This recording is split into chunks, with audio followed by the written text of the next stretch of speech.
Hi, good morning. So, today I am going to teach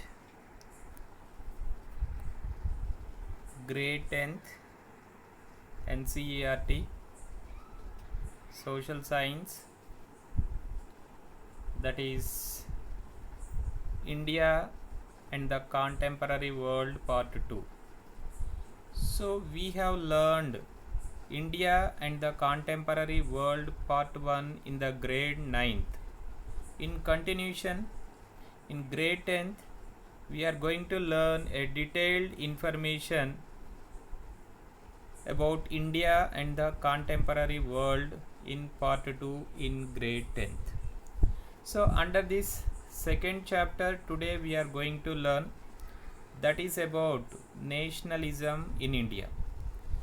So my dear students, we have learned in chapter 1 in grade 10th under the India and the contemporary world 1 and in 2 about the rise of nationalism in Europe, about the French Revolution, and after the French Revolution its consequences and what were the changes happened in the Europe and in the entire world. This detailed information which we have learned in the grade 9th in chapter 1 and in the grade 10th in chapter 1. So in this grade 10th second chapter we are going to learn a detailed information about the nationalism in India. So before that we know very well, once again we will recall, nationalism is nothing but a feeling towards our own country is known as the nationalism. So nationalism is a kind of respect towards our country is called nationalism. So in this chapter we are going to learn a detailed information about the nationalism in India, how it started, what were the reasons for the rise of nationalism in India, that a detailed information which we can learn from this lesson. So before that let me explain what are the main objectives of this, the rise of nationalism in India. So the first main objective of this chapter is knowledge. So students are able to get the knowledge about what is nationalism, how nationalism spread in India, what are the reasons of spread of nationalism in India. This detailed information students will get, and students are able to understand what are the consequences of the Indian national movement, that is non-cooperation movement, then Quit India movement, then how did India got independence, what were the movements started against the British government from 1885 to 1947. So students are able to understand a clear concept about the Indian national movement, and also students are able to analyze how this national movement spread in India, so how it was adapted and who adapted this movement in India, and also students are able to locate the national movements started places in India on the outline map of India and in the political map of India. So after that the learning outcomes of this chapter are, students will be able to critically think about how advent of Mahatma Gandhi turn around the political movement in India, and also students will be able to develop citizenship through understanding the contribution of the common man in the anti-colonial movement in India. These are the main two learning outcomes of this chapter, and the main topics which we are going to learn under this chapter are, the first topic is introduction about the nationalism and how the nationalism started in India.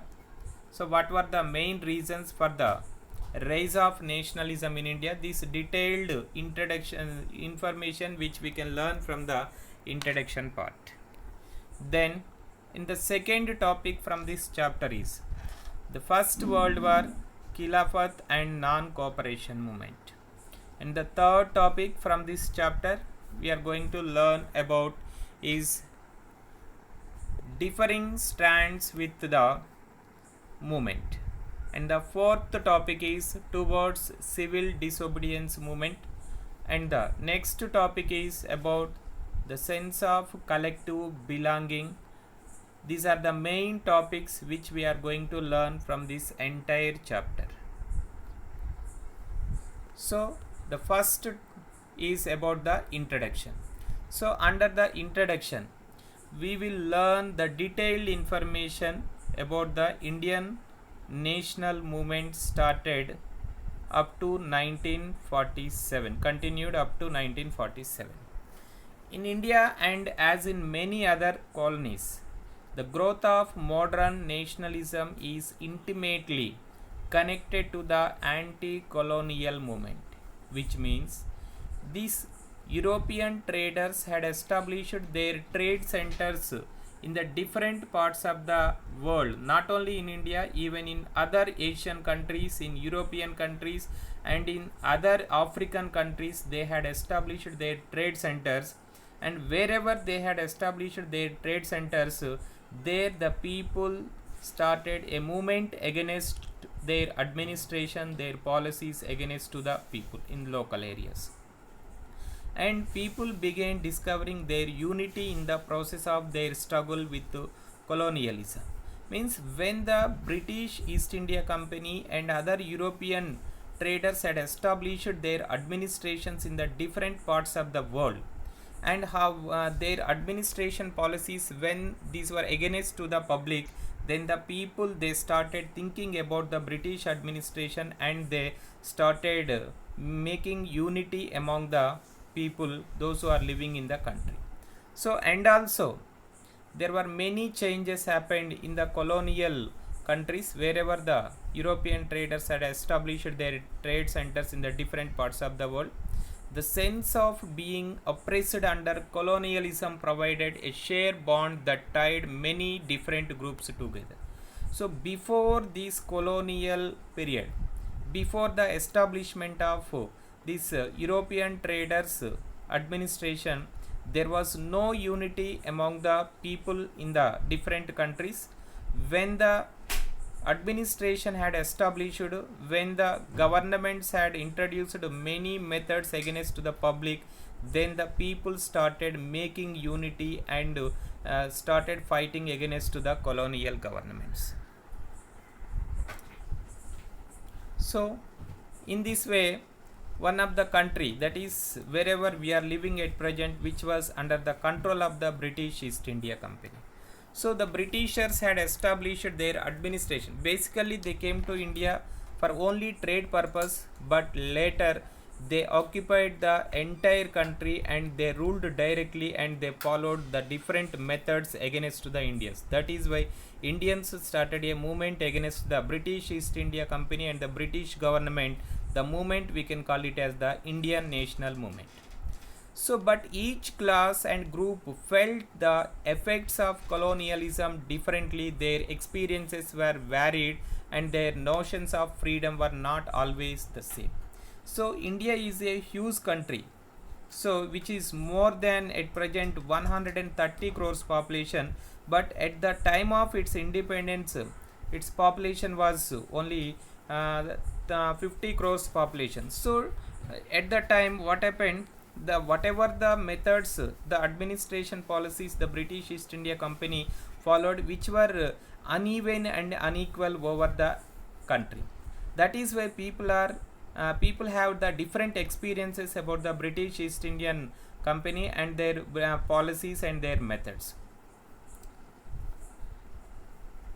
The Congress under Mahatma Gandhi tried to forge this group together within one movement. So before entering into the national movement by Mahatma Gandhi, there was a unity among the Indians only in the few regions.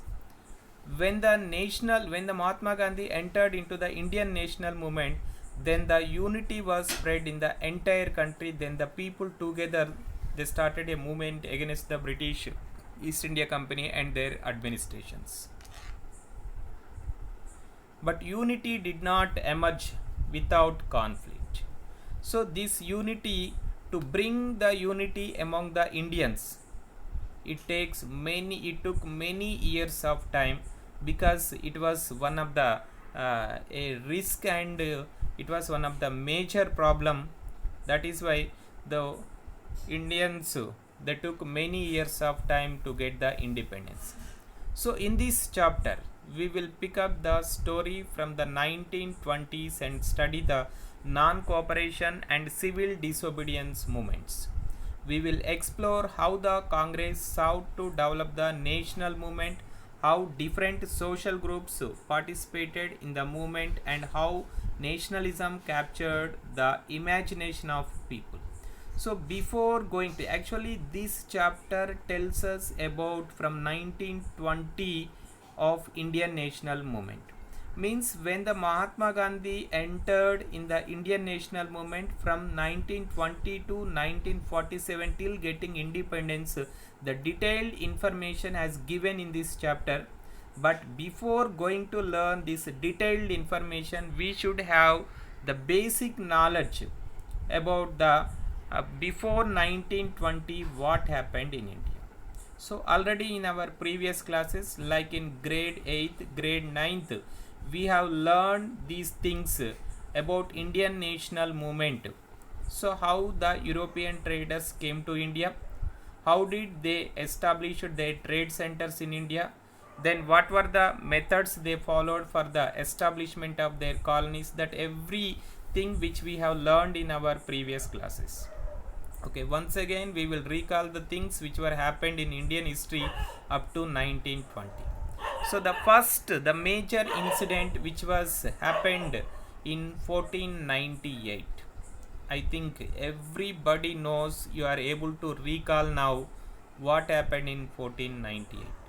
In 1498, which was one of the important incident happened in the entire world, that is Vasco da Gama discovered a sea route to India.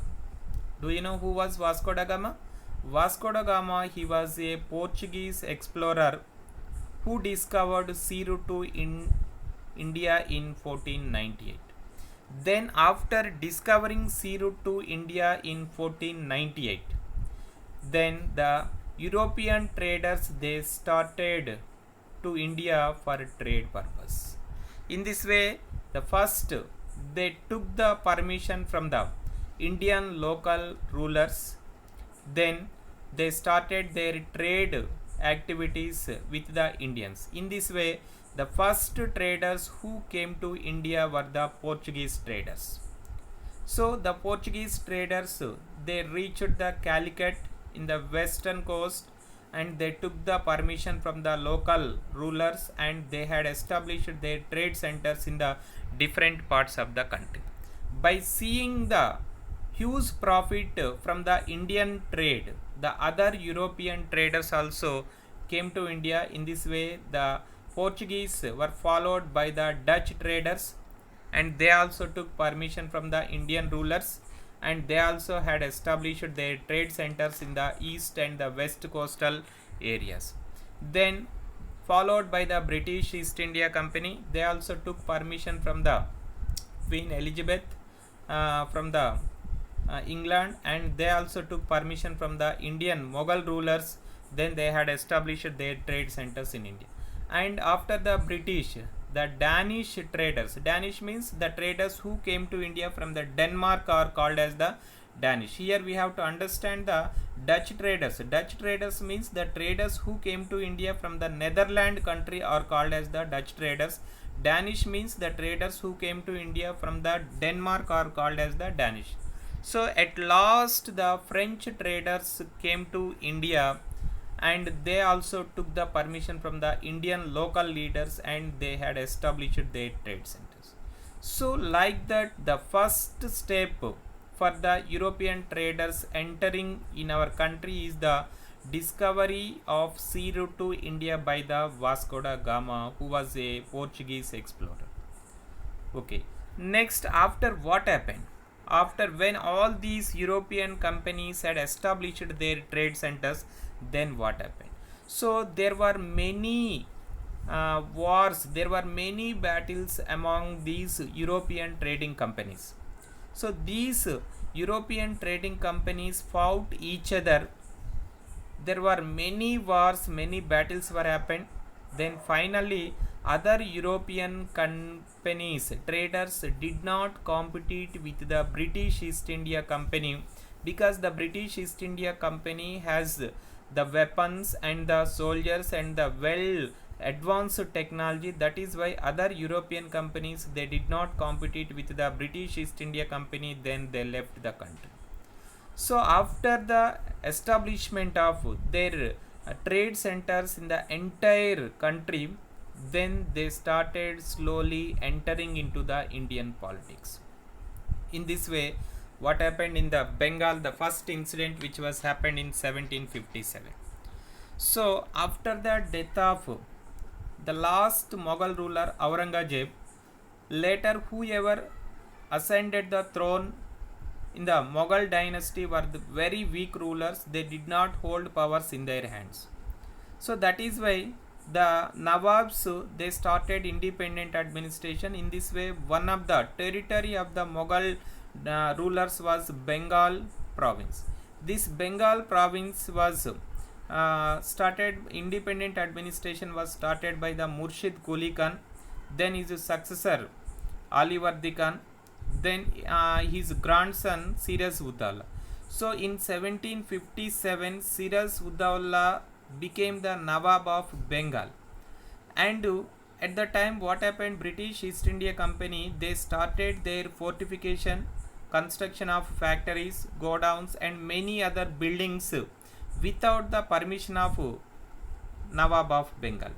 Then those who are growing powerful in the Bengal province, this Nawab did not like and he tried to drive them outside. So that is why he fought with the East India Company and he occupied whatever the constructions are going on, that constructions came under the control of the Nawab of Bengal. Then Robert Clive, who was the army commander of East India Company, he did not like the activities of the Nawab of Bengal. Then he wanted to fight with the Nawab of Bengal.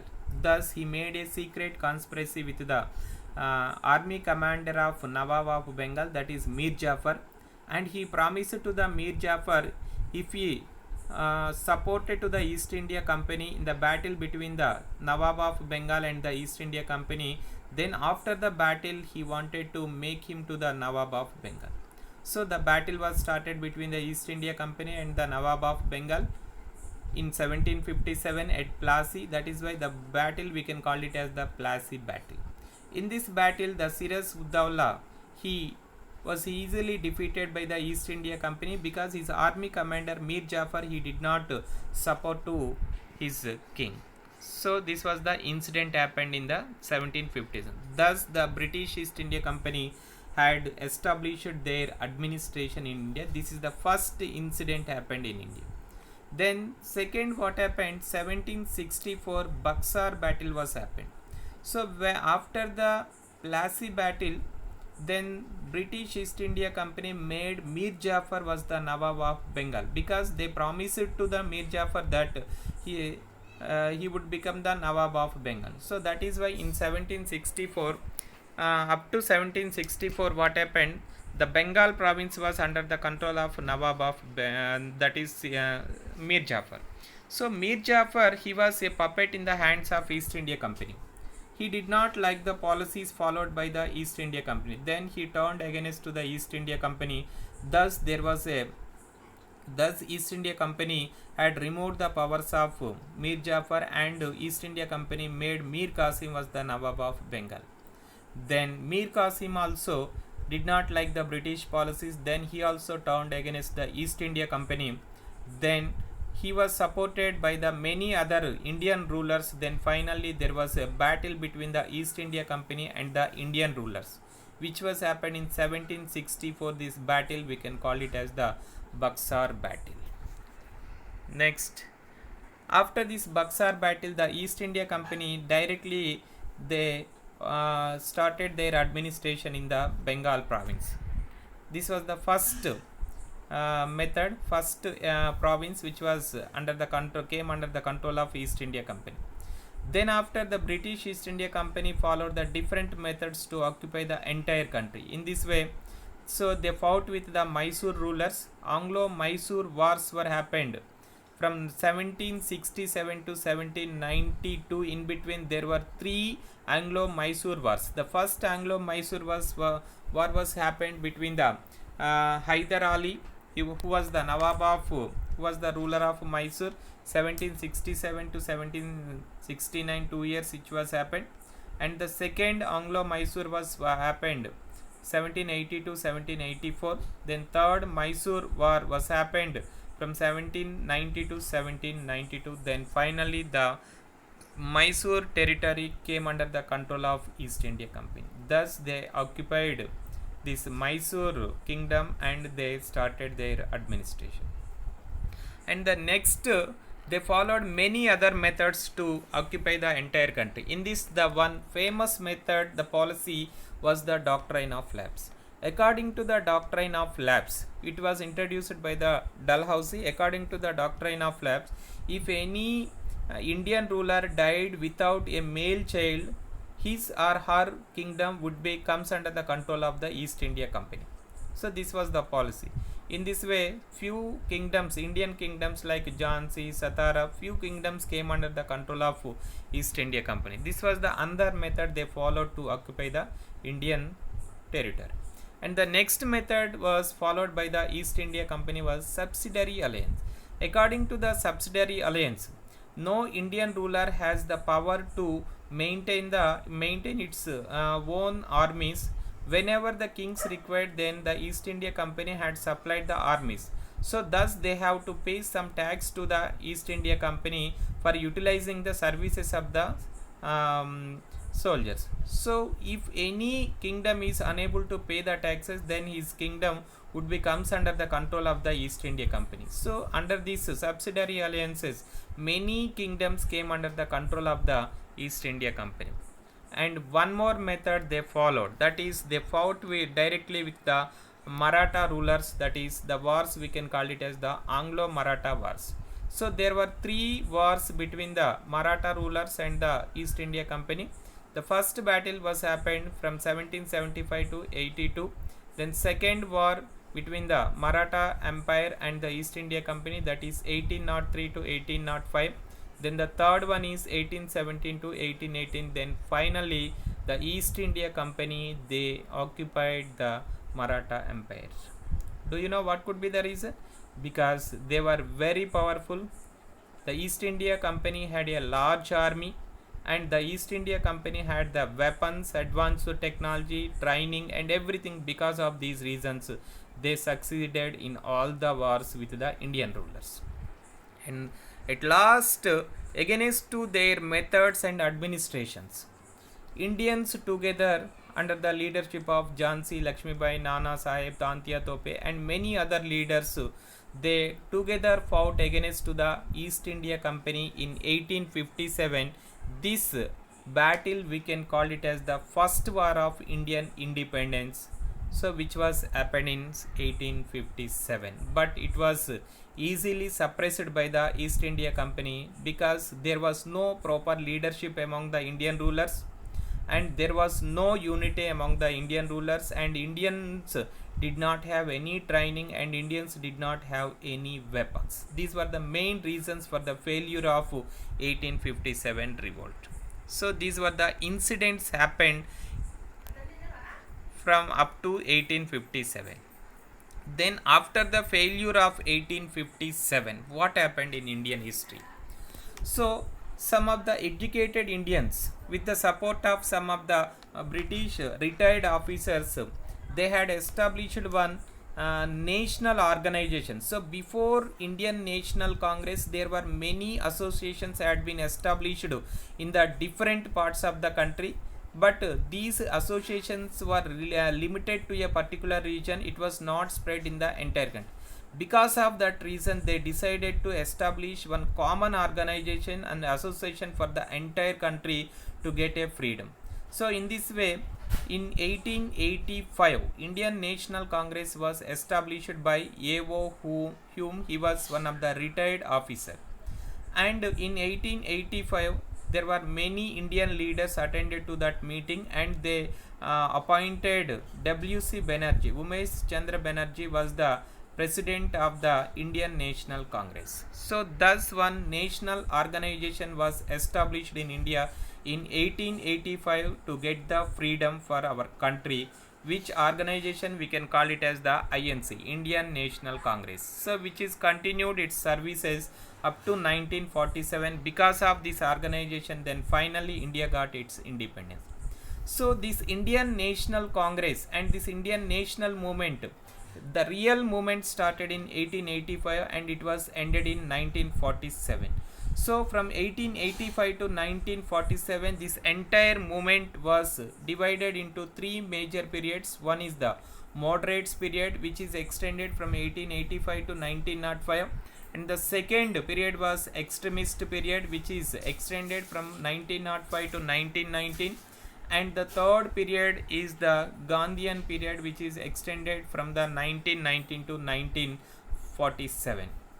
So moderates, we know very well the main leaders under the moderates period are Dadabhai Nauroji, Gopalakrishna Gokhale, Firoz Shah Mehta, Badruddin Tabji, W.C. Banerjee, and these were the main leaders under the moderates period.